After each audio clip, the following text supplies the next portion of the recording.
Hey, welcome to another OSHA Compliance Help Show with me, Sheldon Primus, the host of the Safety Consultant Podcast. So here I am again, giving you a little bit of the OSHA compliance help that you need. So in the podcast, I've been teaching you the business of becoming a safety consultant, and that's what I do. I am still an active safety consultant, so therefore, I think I know a little bit about what OSHA compliance should be. And I am considered an OSHA specialist as well. So truly, I'm trying to do my best to help you out so that you guys can help your company or yourself, if you're the consultant, of being OSHA compliant. So I'm going to show you something, or at least talk about something that is going to be very important for you to know. Baseline information. Okay, so this is baseline information.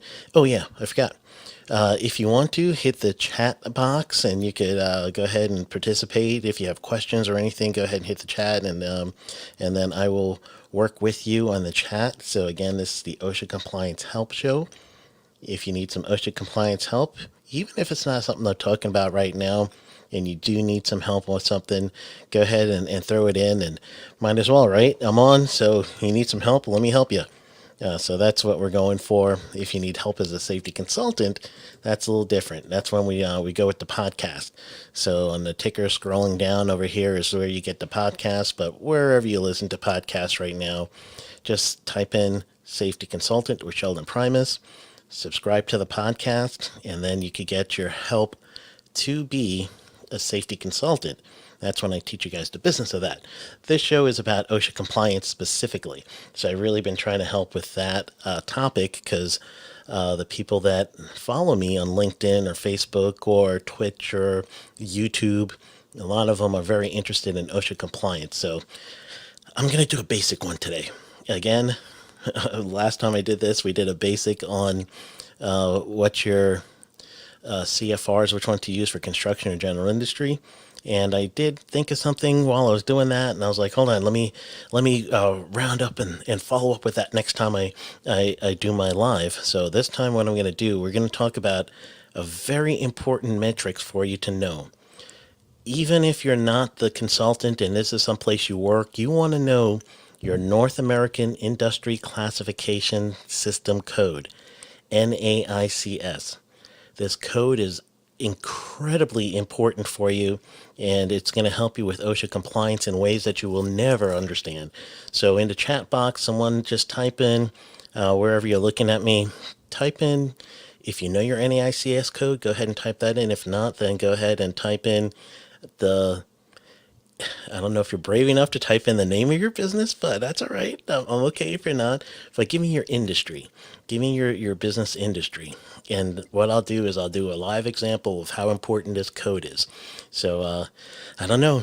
I got a few people that I can see that's viewing this right now. If you muster up enough courage to say, all right, Sheldon, I'll help you do this live, and you're going to type in for me what your code is if you know it, or go ahead and type in the comment section in wherever you're looking at me. If you're looking at me on Facebook, you actually have to give StreamYard special permission. So go ahead and flip to that before you could do your comment. But we'll show you what's very important about your NAICS code. So I could find that with your actual company industry, or if you know your code as well. If you want to give me your company name, I could look you up to see if you had any OSHA issues on, and then I could find your NAICS code that way as well. So while you're doing that, I'm going to take you guys to OSHA.gov homepage. I'm going to keep looking at the comment section and see if anyone's got the nerve all set up and say, all right, I'm going to do this with Sheldon. I'm going to type in my company name, or I'm going to type in my NAICS code if I know it, or if you're flipping through your old OSHA 300 logs or something like that to try to get that code, that's okay. You can put that in as well. And I'm going to actually do one with like an obvious type of company. So this is what I'm going to do. I'm going to this time I'm going to share my screen. So you're going to see like me and me and me and me. And it's going to like back up like that real quick until I switch. Yeah, I might not like that one as much. I'm going to skip out of this one and I'm going to share my application so you don't have to see me and me and me. So let's try this one. I'll share my Chrome tab window with OSHA.gov, and we'll work it this way. So OSHA.gov, that's where I am right now. That's our homepage for OSHA compliance, right? So if you're listening to me from a different country, this might just be fun for you to see how America OSHA works. But I'm going to go down here to one of my favorite pages on this is data and statistics. On data and statistics, I'm going to do an establishment search. And I am going to look for a company. And again, if you feel like typing in your industry or typing in something, if you know your code or something that you want me to look up, go ahead and type it in. But right now I'm going to do a search. Let's say manufacturing. I'm just going to write manufacturing in. So if there's any organization with that name manufacturing in it, I'm going to scroll down here and I'm going to give it just a couple of years. I don't want to go hog wild. So anybody who's ever been cited by OSHA that has the name manufacturing in their title will show up right here. So here's one, the 18th, 2020, someone from Alabama. And this is their NAICS code, utility trailer manufacturing. So basically they make utility trailers is what I'm looking at. They don't have a violation. So I'm going to kind of do this a little bit with someone who has a violation, just so we could see this a few different ways. So I'm on page 2, no violations yet, which is good, right? We don't want to have people with violations. So here is one with 5. So they may make it a little easier for me. So this company, if you're watching me live and you see your company's name on my screen, my bad. I didn't mean to do that to you. But all right, I'm going to copy that. So this is the North American Industrial Classification Code. This is Peerless Stove and Manufacturing Company is what I'm reading here.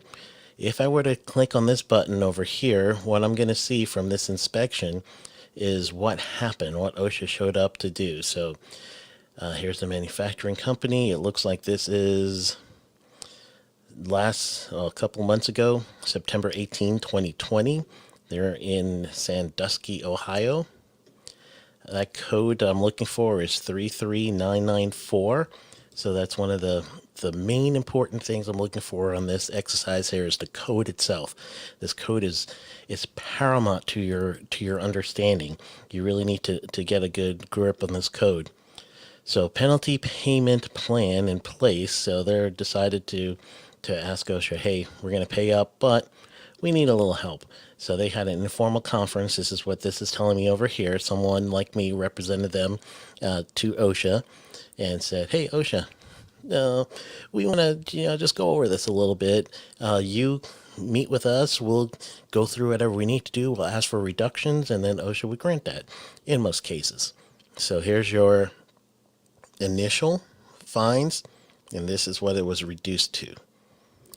They had 1, 2, 3 serious violations, 2 other violations, 1910 136A, 1910 212, and 1910 1030, 1904, and 1904.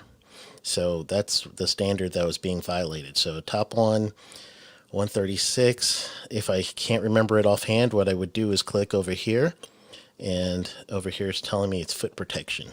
So that's the violation that they had for foot protection. In some cases, they actually give you a little understanding of what it is as well. So this one, 212 is machine guarding.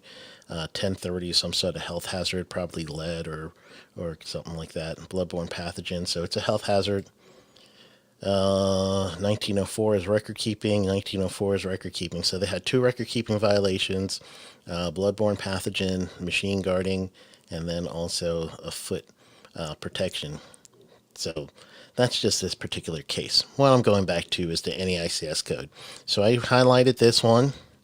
I copied it. So right-clicked, copied it over here. And then what I'm going to do is I really want to go and see what this code means to me. So again, I'm going to go down to data and statistics. Here's the one that's the easiest to find out.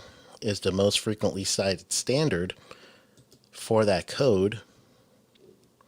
So I would type in, but in my case, paste in that code. And if I was this officer or safety officer in this actual field, I would make sure that I know about my slings, record keeping. So here we go, record keeping citation. And it might be the person we saw, because we could actually, that's the record keeping there. It was one inspection, one citation. Chances are it was the one we just saw. Over here, not described, but that's also a record-keeping violation, because you can see 1904, 1910, foot protection. I bet you it's the same company. Here's the powered industrial truck, your forklift. There's another one for machine guarding, and another one for hand and power tools, bloodborne pathogen. It's really, really making me think that it's that one company. So I'm going to click on bloodborne pathogen. I'm going to expand this to a 5-digit NAICS code. And click back, see if I have anybody in the chat yet. So if you're in chat, you want me to do this with your company, or you had an idea, go ahead, hit me up with the chat, and I'm going to help you as well. And I keep checking back just in case. Going to check back on the chat on this one, so that we know for sure that I'm keeping up with you guys. So bloodborne pathogen, I did a 5-digit NAICS code. So if you're going here for industry classifications, these are the people that are most cited for this code to the least cited for this code. So not a bunch, but you could see that OSHA doesn't cite evenly either. So this column over here for inspection is how many inspections it did. This column over here is how many citations came out of that one inspection and or relationship. So here's dental offices. 13 inspections led to 41 violations. So that isn't even a 1-to-1 ratio at this point. 1-to-1 meaning 13 inspections, 13 citations. That would be a 1-to-1 ratio. Even if it was a 2-to-1 ratio, which would have been 13 inspections, 26 violations, then no, it's even higher than that. So that means that for bloodborne pathogens in dental offices, there's a lot of exposure for that. And it's the obvious, right? But let's go down to the 1-to-1 ratios down here. One inspection, one citation. $10,000 for these two over here that got cited. Next one, $6,000. And again, one inspection, one citation. Due to your NAICS code, some codes are regulated heavier or more than other codes. So chicken egg production, one citation, or to say one inspection, one citation, 0. So they got 0 with this code of 11-231, and then this code here with 331-31, they got $10,000. Same exact citation that is being, or to say same exact regulation that is being violated, but because of that NAICS code, they are now going to actually have less of a citation dollar figures. And look at this, a whole bunch of people got zip when one NAICS code or two NAICS codes got $10,000. So it's just not fair when they do that citing. I just want to let you know. And so that's another reason to understand your code. So let's teach you something practical on that code itself. You can actually do an inspection by that code. So I'm going to go ahead and paste in this code. I'm going to do a 5-year inspection history. So 44 is my results of inspections for that code within 5 years. And I could even start looking here for 2020. And it looks like 1, 2, 3, 4, 5, 6, 7. So in federal OSHA's jurisdiction, and it actually counts for state plans as well. That's how many people were cited. And here's that peerless manufacturing stove as being the most recent. Wow, goodness. 13 violations for this one company in Michigan. And Michigan has their own state OSHA plan. So you could see there that even state plans make it here. So, man, look at this. They went nuts on them. Whew, Lord. So this standard over here that you're seeing is a Michigan code. And there's some things that in Michigan they said, all right, we'll stick with the feds as opposed to our code regs. So that's why you'll see over here, there's a couple of things here that are listed as being a 1910 versus a Michigan code. But man, they got them pretty good. Actually, the dollar figure is low though, so that's not bad. All right, so that's another thing that you could use with that code. I showed you at least three things already. Let's go back to data and statistics one more. So over here, I showed you inspections. Let's look at the enforcement or even high penalty. So let's start with enforcement on this one. Oh, wrong one. Sorry. I'm looking for, oh yeah, I think I did it. Inspections by NAICS code. That's one that we just did. And then you could actually look at injuries and fatality numbers. That's the one. There we go. So injury and fatality numbers, again, I'm going to put in this code. So if I was the safety and health officer, and now I am going to give my people some training, and I want to just let it hit home a little bit more. Just let's really get this training in, and let me hit home with some actual people doing what we do and their stories of a fatality or a catastrophe. Fatality obviously is what it is. Someone had passed. A catastrophe is one loss of an eye, one amputation, or a hospitalization. That's listed as a catastrophe. So in this case, any fatalities will have the X to it, and then they will tell you about this case. So truly what you would need to do is just click on this summary over here, and now you could see exactly what happened. You could use that as a case study that's specific to your industry. Again, here's another one. You could click on that summary. As soon as you click on the summary, it's going to pull up and tell you what happened. And now again, you could use that as a case study for your industry, so it could be specific to what you guys do. And that's another good use of your NAICS codes. I'm telling you, this code, man, it is important to you. It's truly one of the things that I use often. And establishment search is another one. I would actually use an establishment search if I know the company's name. Type it in here and find out, truly, are they not telling me something? Someone wants me to take their case and be their consultant. And I'm like, all right, well, let me make sure that I got all the information that they're trying to tell me. So I do a nice little establishment search on them. So that is it. I've been trying to do these things as quick as possible for me. I might do them a little bit longer later on, but this is holiday week. Maybe I'm just like what do we used to call it when I was working for people? You stealing money for the day when you just show up and you're just like hanging out in your office, not doing anything. This might be my equivalent of that. I don't know. Maybe not. So anyway, as you're seeing on the ticker on the bottom, I am doing an OSHA compliance masterclass. So if you're in anywhere in the U.S. or if you want to learn about OSHA, and you might be considering moving to the U.S. and you want to get a little understanding of OSHA, this is the class for you.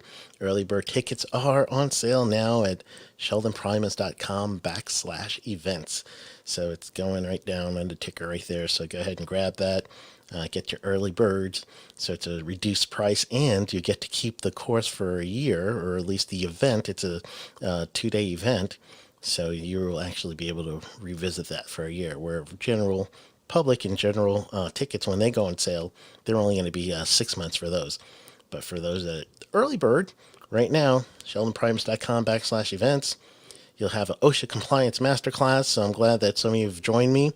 And again, what we went over, and if you didn't see it all along the way, what you really want to do is you want to check out what that code is. So as soon as you go back to work, you want to get your NAICS code.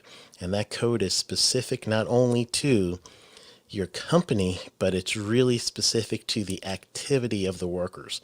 So whatever work they're doing will also bring that code. So several companies have different codes as well. So you may have, one umbrella company, but you're doing many different things. So that means your company has a code for each one of those activities. So know those codes. It's very important to you. It's going to help you plan for your safety system. And then When that happens, you can actually then be ready for when OSHA comes, because you already seen the top 10 violations for your industry by that code. You already know what kind of activity is going on with that code. And another thing that you could always check is activity, and that's going to be your local emphasis program, national emphasis programs. Might have to do that next. Show you guys how to figure out your local emphasis programs and your national emphasis programs, which would just translate into how can OSHA find me and get me on that docket to be inspected. So really, that's what it breaks down to. All right, and some of you that want to be consultants, go ahead, take the course, the Safety Consultant Blueprint course, safetyconsultantblueprint.com. Take the course. If you're not listening to me as a consultant on my consultant podcast, get on it. Go ahead, subscribe right now. All right, I don't see any comments today. Everyone was quiet today. I think everyone's getting ready for the holidays, so I didn't have too many comments today, but I appreciate the people that hung out with me, because I do see like the numbers of people actually viewing, and most of them are viewing from the safety consultant group that I have on Facebook. That's safetyconsultant.com/groups/safety consultant. I got somebody watching on Twitch as well, so thank you for watching. And I truly appreciate everybody taking time, listening, and hopefully I'm able to help you out with some compliance issue. So with that, I am going to sign off. I might do one more before Thanksgiving. Depends on how life goes. So, all right, go get them.